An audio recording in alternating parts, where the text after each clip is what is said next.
APC candidate amid the protest, and the NLC proposes sanctions for governors who fail to pay minimum wage. On the foreign scene, the Israeli military intelligence chief resigns over October 7 Hamas attacks. Details now.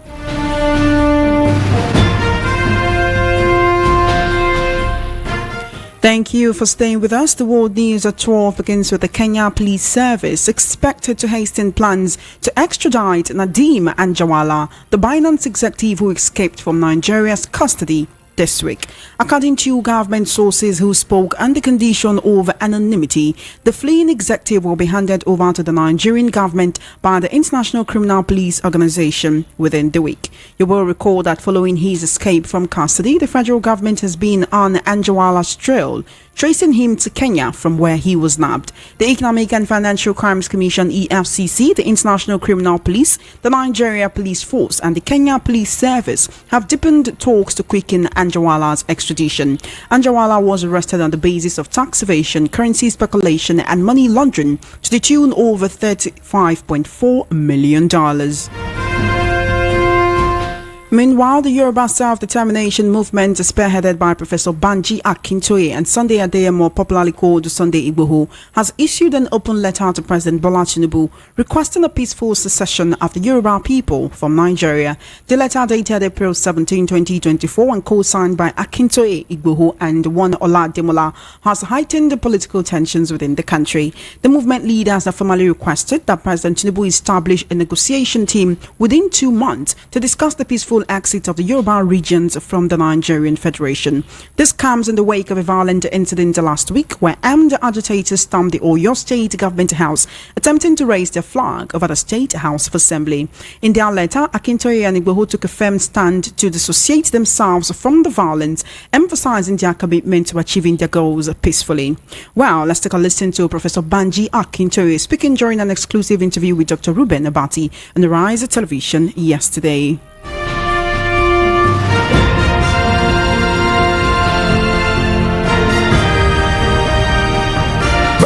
From Nigeria under existing laws of the international community. People don't seem to recognize that. There is a law, the United Nations Declaration of the Rights of Indigenous Peoples, permits every nation that wants to separate from their country that they belong to now to do so. But you have to do it peacefully. That's a provision. You cannot say because you want self-determination for your nation out of a country, you want to destabilize the country, you want to break down the peace of the country, you want to attack the laws of the country. No, that's not allowed. The movement that I lead is an intellectually sophisticated movement, disciplined. And no member, not a single person in the entire movement, and we are in the millions all over the world. We are in the millions. Not a single one of us will do what Mrs. Abiola did, what Onitiri did. Not a single one of us. She and her people were entirely on their own. They are not part of us, and we are not part of them in any way. Our struggle for self-determination has been pursued peacefully. We started in 2019 and this is 2024. That's roughly 5 years now, slightly under 5 years. And we have no record of violence. In the year 2021, in the middle of 2021, we launched a number of rallies, public rallies.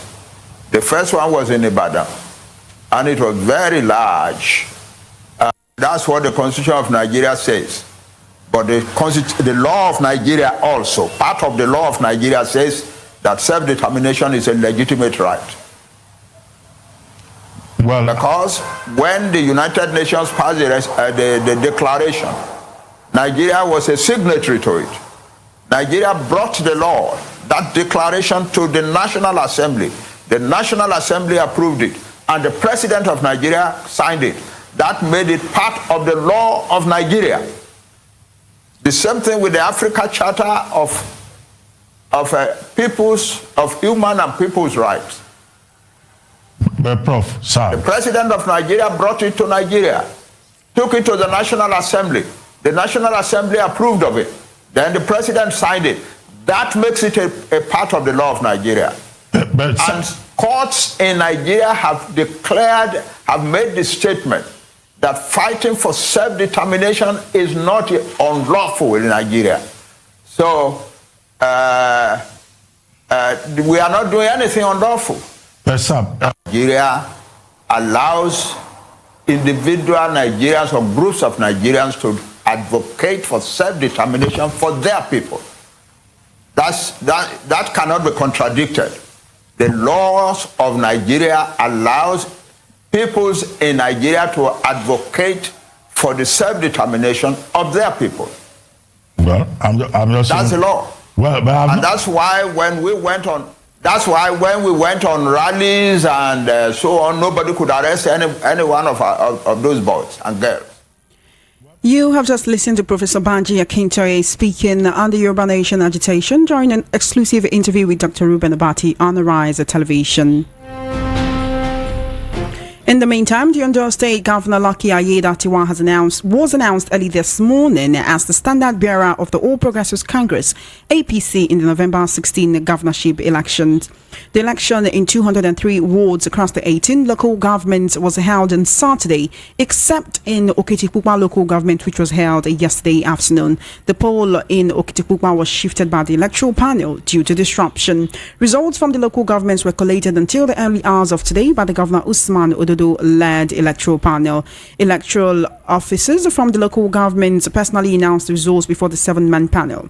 In the final tally, Aiyedatiwa won 48,569 votes, beating his closest opponent, Samuel Akinfolari, who scored 15,182 votes.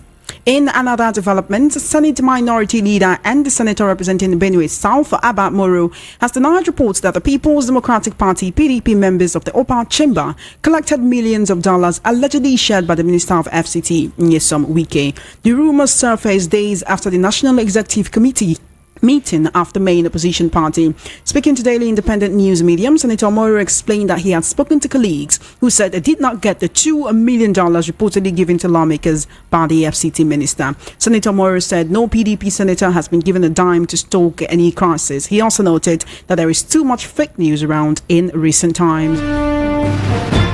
And the Nigeria Labour Congress (NLC) is advocating for the incorporation of punitive measures into the Minimum Wage Act to address non-compliance by state governors and local government administrators.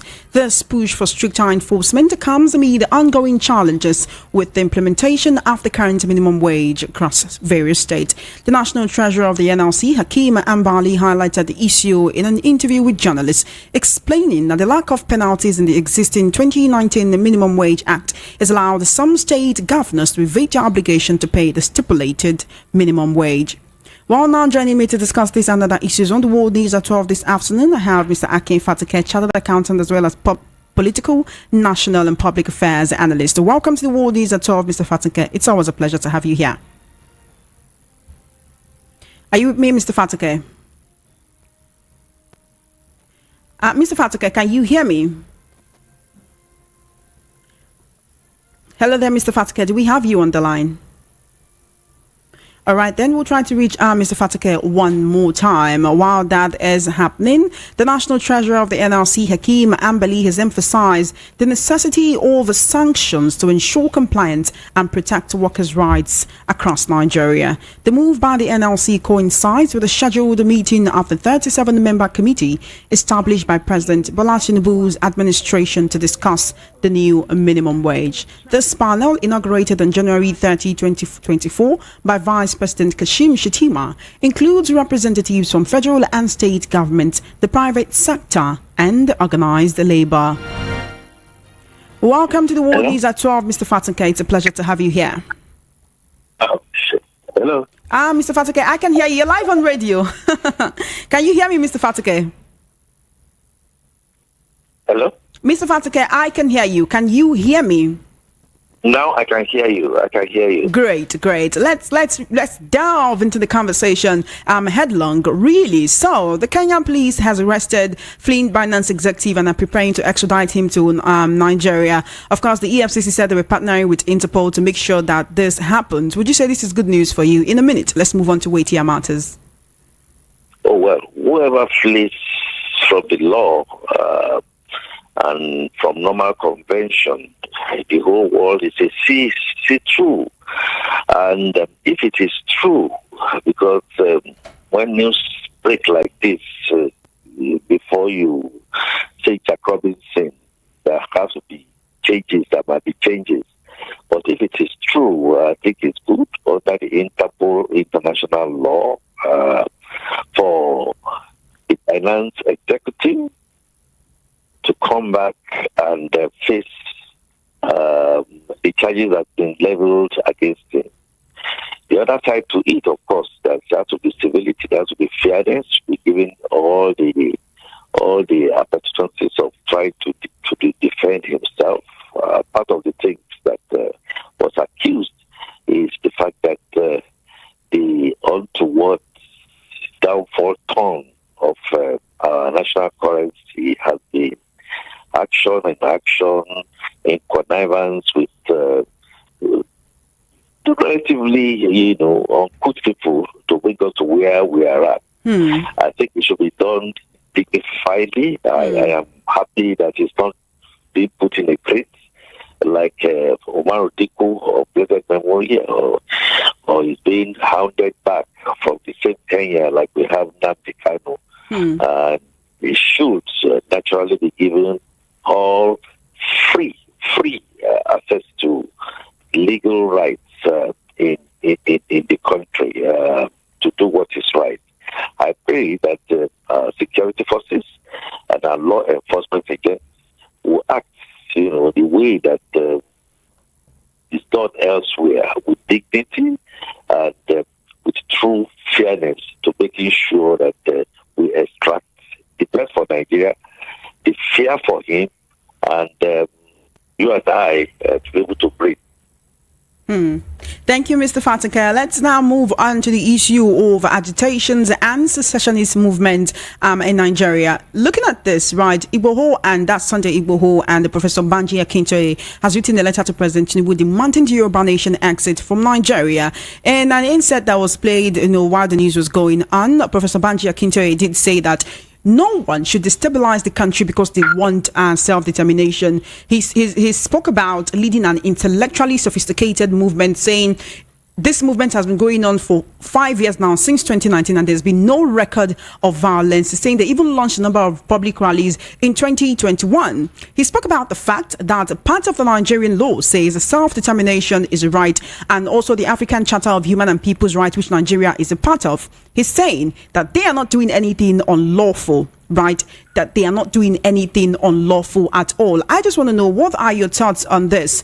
The Yoruba Nation is not the only secessionist movement that we have. We have IPOB, who have been agitating for a while now, and they have been prescribed. What really is the difference between the Yoruba Nation agitation and IPOB, to the extent that IPOB has been prescribed and Yoruba Nation agitation has been there for the past 5 years? Is it the issue of violence, like Professor Akintoye highlighted? Is that the reason why IPOB is prescribed and this particular movement is not? Also, how can we as Nigerians claim to be unified if we still have this secessionist movement and agendas? They've given the president 2 months, saying we need you to negotiate with us in 2 months.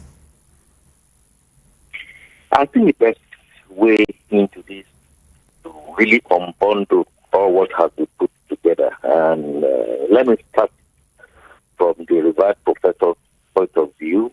I am not aware, or maybe I did not realize, that anybody is actually saying that people should not go for self-determination. I am not aware.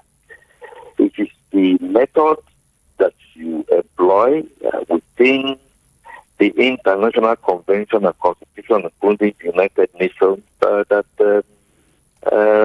matters. So, if on one hand, Professor Akintoye rightly, in my view, and who agrees that it's not something that they want to do violently, that's part of the process. So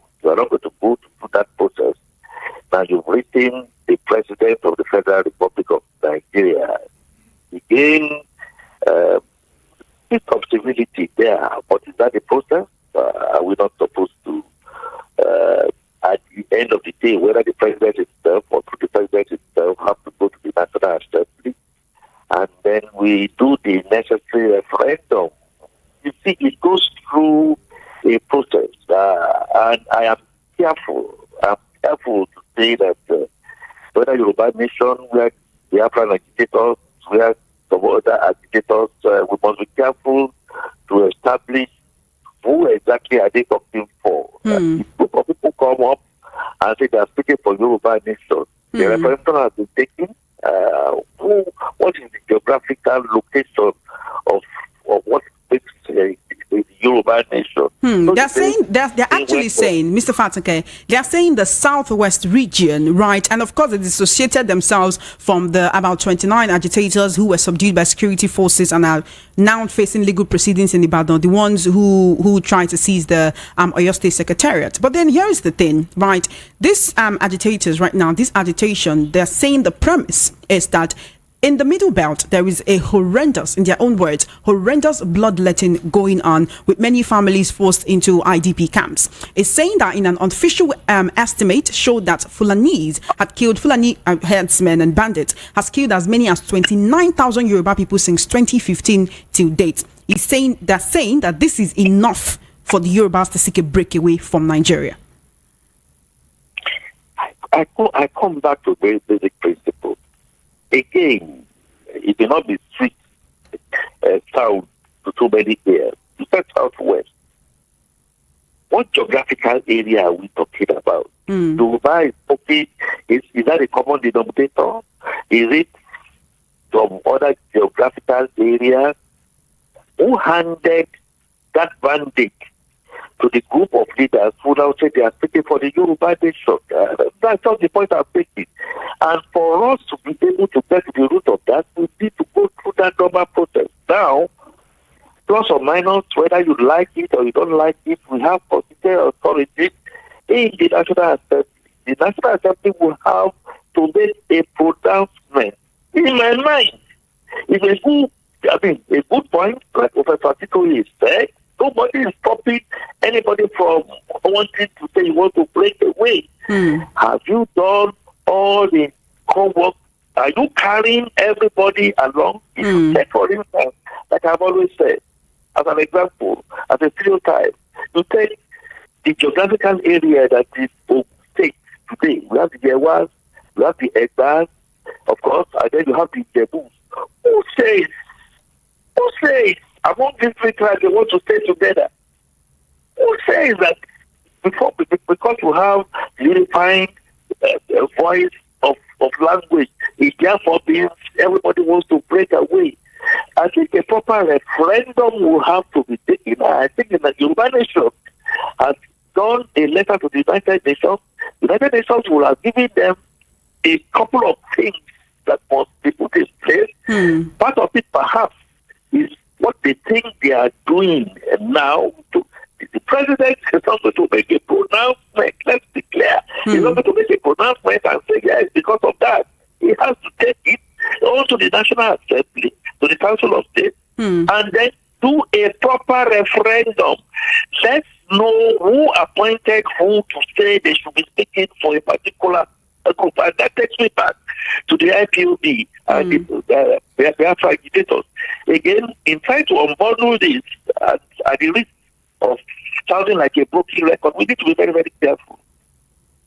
I am not aware that the IPOB, when they came and they started their thing, and we have non-government or government or non-closing markets, closing, making, some places I say, look, you must not come out and all that. I am not aware that is what we have had, even within the ragtag that we call the Yoruba nation. We must be very careful to be structured, to ensure that we do it the way it should be done. Elsewhere, that's exactly what happened without necessarily having to shed blood. And if we choose that that is exactly what should happen, let's do it in such a way that it becomes seamless. I don't want a situation where at the end of the day, so Mr. President takes a letter from Yoruba nation agitators will take a letter from the Fulani agitators, take a letter from the Hausa agitators, take a letter from IPOB and our friends in the South, and then the whole thing just becomes a jambalaya of sorts. Mr. We do it exactly the way if we are now listen, if the agitation is about inequity, unfairness, governance. You understand the point I mean? The constitution that we are already operating that a lot of people really believe is not working for us. Why do you think if we now then become a Yoruba nation or become a Biafra nation, we still don't have that kind of agitation? The thin line is governance, equity, fairness, rule of law, and sure that we need to make sure that we rule by the real example. We must put all that in place. Finally, the people's voice must count. Who are we? How many are we? How many of us wants to go a particular line or wants to choose to play on the other particular line? It must be clearly stated. Otherwise, if we are not careful, a good thing and a good move that we want to make might end up in disasters. We must be very careful about that. Mr. Fatike, you spoke about the discrepancy between IPOB and the Yoruba Nation agitation, saying it just might be the violence. You also said that these people who are writing a letter to the president, who are they speaking for, right? When it comes to that, when we come down to that, if Yoruba people feel like these people are not speaking for us, don't you think that they should have that? There should be groups, maybe not rival groups, but there should be people coming out to say these people are not speaking for us, and we would rather remain Nigerians. Well, Choma, maybe you have not been hearing there are quite a number of intelligentsia who have said that they are not speaking for the whole Yoruba nation. How many people? Really? How do you determine who is speaking for who? That is the point. So I can get up now and say that, well, I want to start to be speaking for Christians. I might as well say that. Do I have the mandate of all Christians to not then say I should be speaking for them? How did we conduct the election to elect you to speak for us as a spokesperson? There are a lot of T's to be crossed and a lot of I's to be dotted here. When group of people decide that that's exactly what they want to do, then you begin to have snapshots. The Onitiri Abiola snapshots, now they want to rise up. And then in the Kano thing, that you have the other guy in Norway get it up and say, no, I want to do it. And you begin to have a split. There has to be ideology, there has to be uniformity, there has to be acceptable norms of certain things that must be in place. Not just somebody wake up and say, because I feel marginalized. Everybody feels marginalized. I feel that I'm not being properly governed. I know everybody is not. I don't believe in elections. Elections is not giving us the kind of result. Everybody, one way or the other, they don't feel that way. Let's be structured. Let's be focused. Let's have our vision. Let's have the mission we wish to go through. Let's now then decide the values, to decide what qualifies you or you to now be a person that should be speaking for a whole tribe, for a whole race, for a whole religion. Let's be very, very, very careful. Now, there are Yoruba intelligentsia that I have had that will say that people cannot be speaking for them. If they are speaking about the fact that, the farmers' headers crisis is decimating the Southwest, it is true. It's also decimating some other areas. So we should not now then say, just because of that now, it's high time. The constitution that we are operating, one of the rationale is that cultural we're operating cannot bring us the best. If you left us on our own, the Yoruba nation would have got the Southwest, we'll call it Yoruba now, you do at that time will have gone its own way, but we lost it all through that. So if we want to find back our path, we must get the stretch way to thank God that not just a Kilimanjaro kind of situation. Fair enough. Please get me right. Okay. You have written a letter to Mr. President. And the essence of that letter, in my own view as a communicator, I see a reading that this is our desire we dissociate ourselves from anything untoward. That is very key and very important, and we should hold that sacrosanct. And he also said that no intellectually based Yoruba man or woman that is within their enclave who supports what Mussolini did. I think that is positive. Unfortunately, like it or not, we haven't seen so much kind of determination from those who lead other breakaway groups come that way. Because when they say it, what we have found is that they either have been killed or, be blamed, be shut up, and all that. That you are not likely. You are not likely. I say up to now. You are not likely to find from an intellectually savvy Yorubas. And for us not to get to that place, we ask you the question: your mandate. Who gave you the mandate? How long have you been there? For how long will you continue to be there? Their beneficiaries have always been there. The Pan Igbo group, has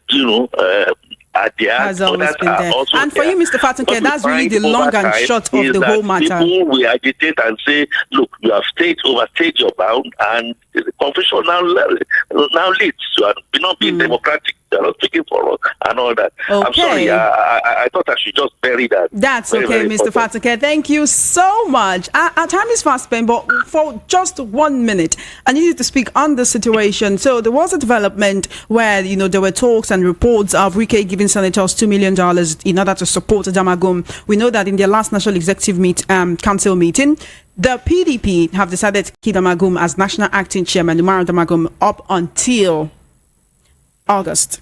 Right. So Senator Abamoro, who is Senate Minority Leader and the Senator representing Benue South, has come out to deny this report. But in denying this report, he said it is fake news, it is not right. But then he also says he does not see any responsible party man that would deliberately stoke crisis within the party. In all of this, he still says, well, I cannot say too much. I can't confirm anything because this is Nigeria and many things can happen. Isn't that contradictory? In 1 minute, please. Oh, well, naturally contradictory. You started by saying it's a rumor. I also know that the People Democratic Party as a very, very responsible party. I like to believe it's a responsible party. They've had their own fair share of ups and downs, like APC, like Labour, like NMPP, and like everywhere else where you don't have a cohesion. Now, my point in this is, should we be traded on rumor? My friend Chief showed me, who used to be the spokesperson for Atiku at the last election, and who tried to vie for governorship in Ogun State, has vehemently, I repeat, vehemently, logically put this wiki issue. I think it's been overhyped. So the guy suddenly is putting Namagum there and all that. Does it mean that Wike is so... Anyway, the other aspect of it is that they have set up a disciplinary committee to look into either Wike or the G5 and what have you. But you continue to pick Wike and make him to be... I know it's powerful. A hero over and above. Let's subject them to that process of discipline. You feel the issue is being overflowed?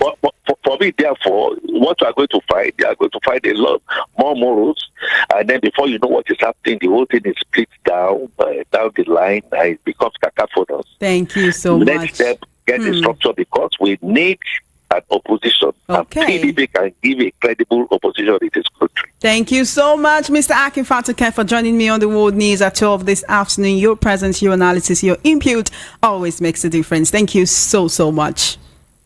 You are welcome, Ijeoma, all the time. Thank you. For, Have an amazing day.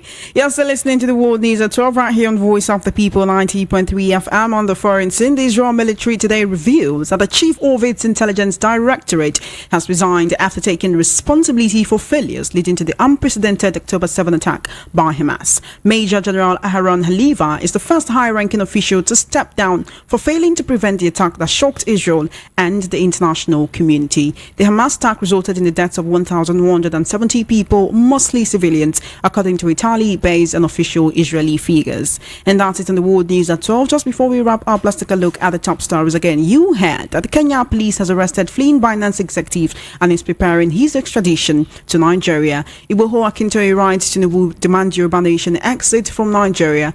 Ayedatiwa declared Ondo APC candidate amid the protest, and NLC proposes sanctions for governors who fail to pay a minimum wage. On the foreign scene, Israeli military intelligence chief resigns over October 7 Hamas attack. And that is a wrap on the World News at 12. My name is Ijeoma Innocent. Good afternoon and thank you for listening.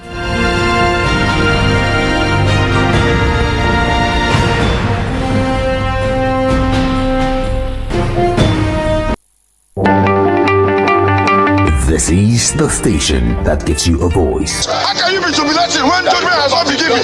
Meaning that you are bribing